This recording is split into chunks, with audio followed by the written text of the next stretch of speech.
Fíjense ustedes, ¿cuándo es la primera vez que el Señor Jesucristo se manifiesta en nosotros? Cuando nos convertimos. Y cuando nosotros nos convertimos es una obediencia, un paso de obediencia a Dios. Nos arrepentimos, dejamos nuestro pecado y venimos a Él para que nos ayude a no volver al pecado y que nos cambie. Es un acto de obediencia. Y la primera manifestación que Dios hace en nuestra vida, en base a esa obediencia, que como le dije es sinónimo de fe, ¿ya?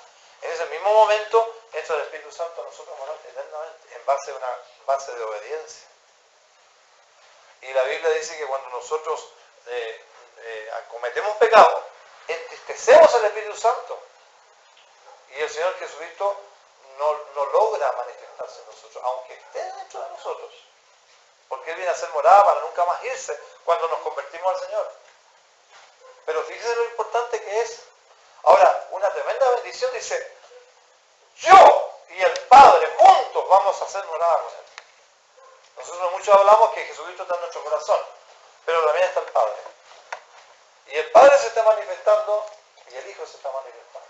¿Pero quién se manifiesta? En los que obedecen sus mandamientos. ¿Ya? ¿Qué le parece, hermanos, que si el Señor dice 2 veces y lo dice 3 veces? Ahora, si el Señor sigue insistiendo y lo dice 4 veces, ¿será importante el tema? Como que a esta altura le dicen, pero Señor, ¿tú crees que nosotros somos niños que no tienen que estar repitiendo tantas veces las cosas? ¿Por qué el apóstol Pablo decía, a mí no me cansa decir las mismas cosas, y a vosotros de seguro? Lo mismo decía Pedro. ¿Por qué el Señor nos tiene que repetir tantas veces que tenemos que obedecerle? Porque sin obediencia no hay bendición. Y Él quiere bendecirnos. Y Él entiende la importancia de la obediencia a los mandamientos.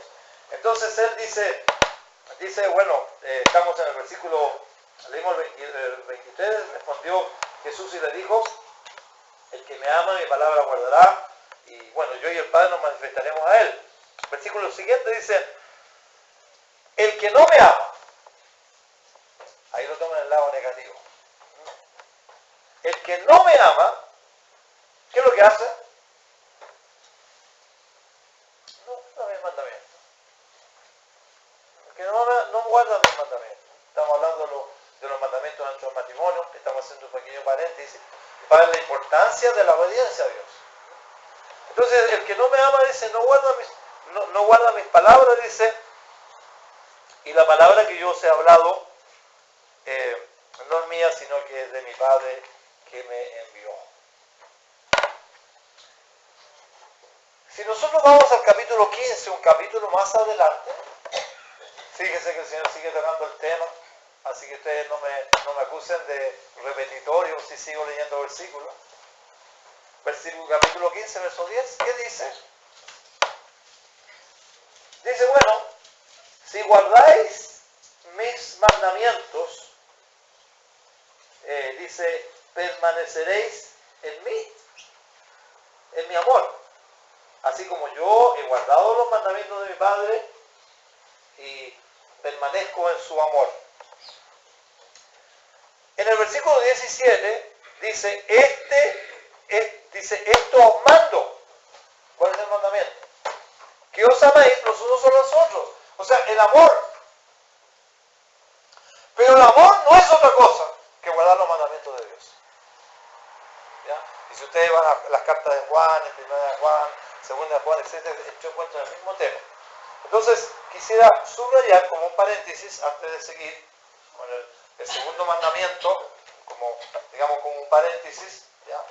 La importancia, ahora vamos a un poquito más específico, la importancia que dentro del matrimonio nosotros guardemos los mandamientos. Nosotros solamente hemos visto los mandamientos básicos, fundamentales. Hay algunos mandamientos también colaterales que si alcanzamos lo vamos a ver un poquito, pero es importante porque hay bendición cuando hay obediencia. Cuando una iglesia está decaída, ¿qué es lo que está pasando en la iglesia? Bueno, digámoslo claro, hay problemas de pecado, porque no obedecer a Dios es un pecado. Cuando en la iglesia no se manifiesta la persona del Señor Jesucristo, ¿qué está pasando?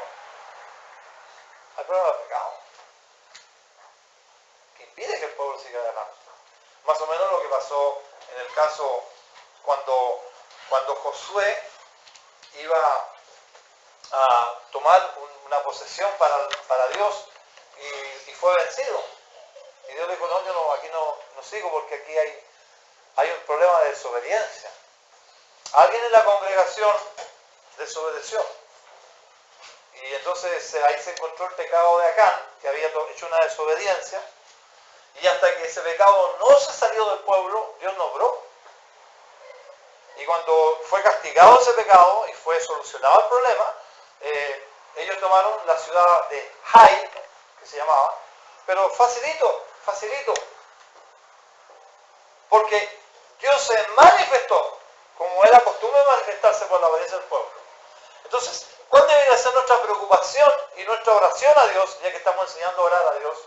Cuando el pueblo de Dios está desanimado, a veces decimos, ay hermano, estoy tan preocupado porque los hermanos tienen tantas cosas que hacer, tantos problemas, que no viene casi nadie a la reunión, por decir algo, ¿no? O necesitamos personas y nadie aparece, estamos orando por personas que Dios y no las hay. ¿Qué estará sucediendo, hermano? ¿Por qué no se está manifestando el Señor? ¿Por qué no se manifiesta el Hijo y el Padre en nosotros? ¿Por qué el Espíritu Santo no hace grandes cosas en medio de nosotros? Bueno, yo pienso que es muy importante este tema. Por eso decidí dejar una buena parte más allá de la introducción para hablar acerca de la importancia de la obediencia en los mandamientos. Bien, sigamos entonces ahora con el mandamiento. No lo hice a propósito porque me toca tratar el mandamiento a las damas. No, de hecho ya tratamos un poco ya, ¿verdad? Y dijimos, vamos entonces a leer el 1 de Pedro, capítulo 3, con esto en mente, hasta donde lleguemos. Y estamos tratando el mandamiento fundamental para la mujer dentro del matrimonio.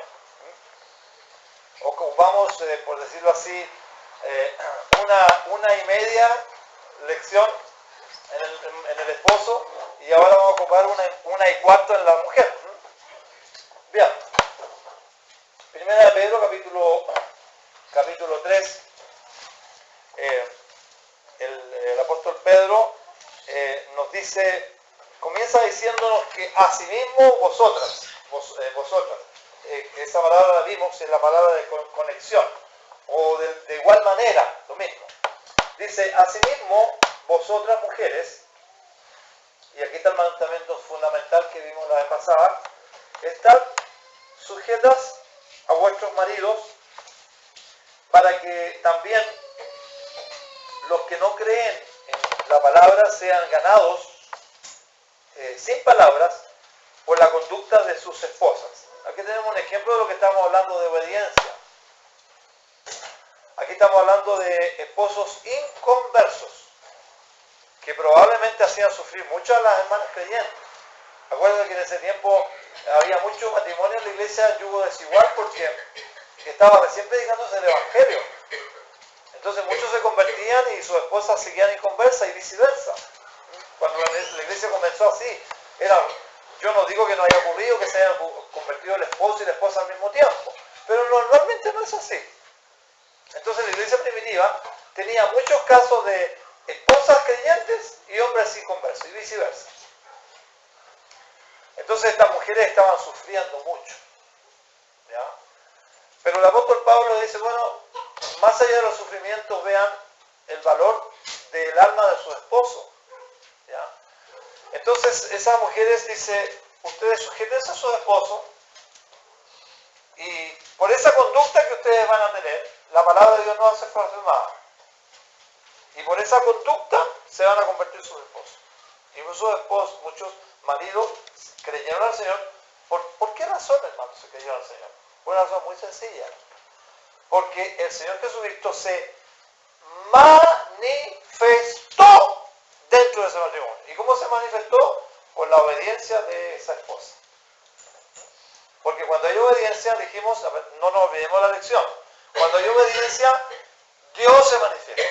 Cuando hay obediencia en el hogar, Dios se manifiesta en el hogar. Cuando hay obediencia en la iglesia, Dios se manifiesta en la iglesia. Jesucristo se manifiesta.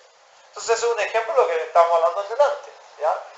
¿Cuántas mujeres, por su obediencia a Dios, por su conducta, han sido una predicación para que sus esposos se conviertan? Entonces él leo nuevamente, dice, igualmente vosotras mujeres, están sujetas a vuestros maridos, es el mandamiento. ¿Ya? Están sujetas a vuestros maridos para que también los que no creen a la palabra sean ganados sin palabras por la conducta de sus esposas. Un ejemplo brillante a lo que nosotros estábamos hablando de la manifestación de Dios por medio de la obediencia. Versículo 2 dice, considerando vuestra conducta casta y respetuosa.